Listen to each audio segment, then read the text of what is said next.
अब रैदास जी, नाम सुना है रैदास? सबने सुना होगा।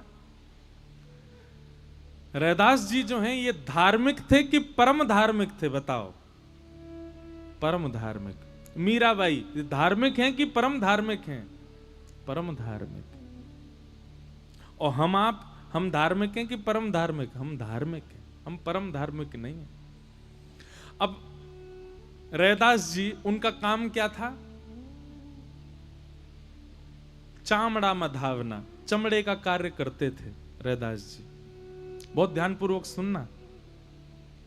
रैदास जी के चरित्र में आता है कि आपके स्थान पर एक बार काशी नरेश आया, बनारस का राजा काशी नरेश। और काशी नरेश ने आकर के, काशी नरेश जैसे आकर के बैठा तो रैदास जी ने उसको देखा। तो थोड़ी देर सत्संग सुनने के बाद में रैदास जी ने उसको कहा, हाथ करो आगे, चरणामृत लो। तो काशी नरेश के चित्त में एक बार के प्रति संशय आ गया, मैं इनके हाथ से कैसे ले लूं? ये तो चमड़े का काम करते हैं, चाम्रकार हैं। फिर भी सब बैठे थे तो उसने संकोच तो किया, हाथ आगे किया तो उन्होंने अपने कमंडल में से लकड़ी का कठौता था, उसमें से थोड़ा सा जल दिया। बोले चरणामृत है। तो जल हाथ में लेकर के काशी नरेश सोचने लगा, इसमें थोड़े बहुत चमड़े के अंश तो होंगे, चमड़े का काम करते हैं। तो उसने क्या किया, पिया नहीं, ऐसे बस इशारा किया और पूरा जल यहां से नीचे बहा दिया। जल गिर करके उसके वस्त्र पर गिर गया। और जैसे ही वस्त्र पर गिरा, वस्त्र पर गिरते ही जैसे केसर युक्त जल अगर सफेद वस्त्र पर छींटा दे दिया जाए, हल्दी का जल तो पीला पीला हो जाता है, ऐसे पीले पीले धब्बे पड़ गए उसके वस्त्र पर। वापस आकर के राजा काशी नरेश ने अपनी जो अचकन पहन करके गया था, वो धोबी के यहां भिजवा दी। बोले इसको साफ करो, इसको बिल्कुल स्वच्छ करके भेजो। धोबी ने देखा कि ये इस पर धब्बा पड़ा है, पूछा सैनिकों से धब्बा कैसे लग गया? बोले कि वो रैदास जी ने चरणामृत दिया, राजा ने पिया तो वो वही गिर गया नीचे। धोबी ने उसको निकालने के लिए पहले तो खूब प्रयास किया, वो नहीं निकला तो धोबी ने अपने मुख का प्रयोग किया, अपने दांतों से उसको कुरेदने लगा, जो पीले पीले धब्बे पड़े थे। तो उसके कारण उस चरणामृत का थोड़ा सा अंश धोबी के मुख में चला गया। और वो एक अंश मुख में जाते ही धोबी के नेत्र बंद हो गए। नेत्र बंद होते ही जैसे थोड़ी देर में खुले तो वो जिसको देखे उसमें उसको राम जी दिखने लगे।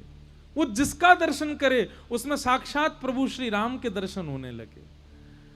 अब तो वो रात दिन राम राम राम राम जपे। अपनी पत्नी को देखे तो पत्नी को देख के भी कहे, हाँ राम जी आज कैसी सुंदर साड़ी पहन करके आए हो। न? पत्नी कहे, ये क्या बोल रहे हो, तुमको हम में राम जी दिख रहे हैं। किसी अपने बालक को देखे, ओहो नन्हे से राम जी कैसे मधुर मधुर चल रहे हैं।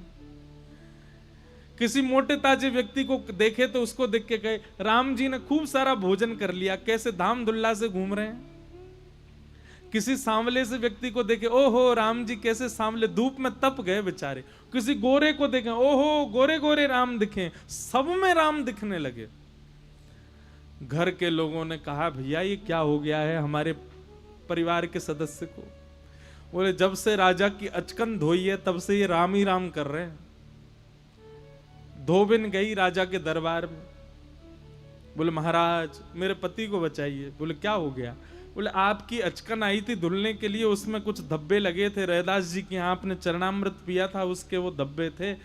जब से मेरे पति ने उस धब्बे को दूर करने के लिए मुख से उसको थोड़ा सा स्पर्श किया है, तब से उनकी दृष्टि बदल गई, तब से उनकी वाणी बदल गई, तब से उनका स्वभाव बदल गया। वो सब में राम दिखते हैं, मुझको कहते हैं साड़ी वाले राम घूम रहे हैं। काशी नरेश ने जैसे ये बात सुनी, धोबी की जाकर के स्थिति देखी, वो जिद देख रहा है वहां राम जी दिख रहे हैं।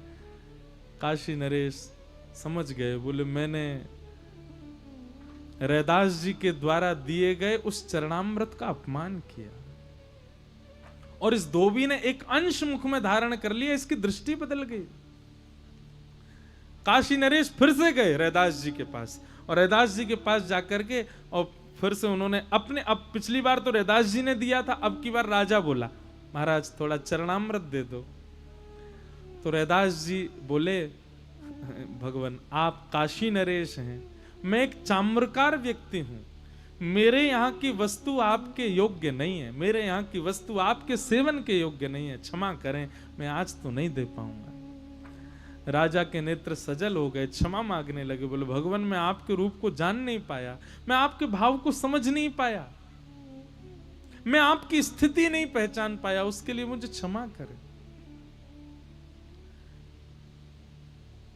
ये परम धार्मिक व्यक्ति का स्तर है। जात पात पूछे नहीं को, हरि को भजे सो हरि को हो। एक बात बताएं आपको, हम जातियों में व्यवस्थित कब तक हैं पता है? जब तक हम ठाकुर जी के नहीं हुए, जब तक हम कोई श्रेष्ठ नहीं बने।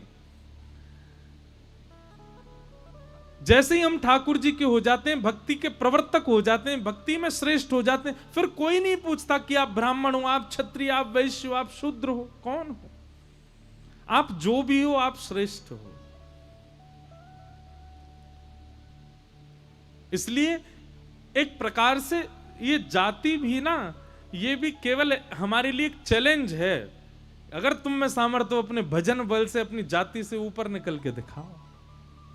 निश्चित है अगर किसी के माथे पर उर्दपुंड हो, पीला पीला चंदन लगा रखा हो, और वो व्यक्ति चाहे कोई भी हो, आप उसको देखेंगे तो आपके हाथ अपने आप जुड़ेंगे, आपके मुख से अपने आप राधे राधे निकलेगा। हम आज स्टेडियम गए, सबरे बच्चा राधे ही राधे बोल रहे थे। अरे कहां तक गए, हमारी जो सीट थी ना, कल ही रात में देखी तो वो नीचे वाली सीट मिली, तो नीचे से दिख ही नहीं रहा था मैच। हम जैसे ही बाहर गए तो वो जो टिकट चेक करते हैं, तो पुलिसकर्मी ने हमको देखा, बोले महाराज जी आप कहीं देखे देखे से लग रहे हो। मैंने भैया वृंदावन से आए। ओहो वृंदावन से, ऊपर वाली सीट पे बैठो आप जाके। किसका प्रभाव? तिलक का प्रभाव, धोती का प्रभाव। आपका वैष्णव भेष, आपकी वैष्णवता, आपका स्वभाव, आपका चरित्र आपकी जाति के भेद को नष्ट कर देता है। फिर आपसे कोई नहीं पूछता आप कौन हो, आप जो भी हो आप श्रेष्ठ हो, आप प्रणाम के योग्य हो। ये परम धर्म है और ये भागवत जी सिखाती है।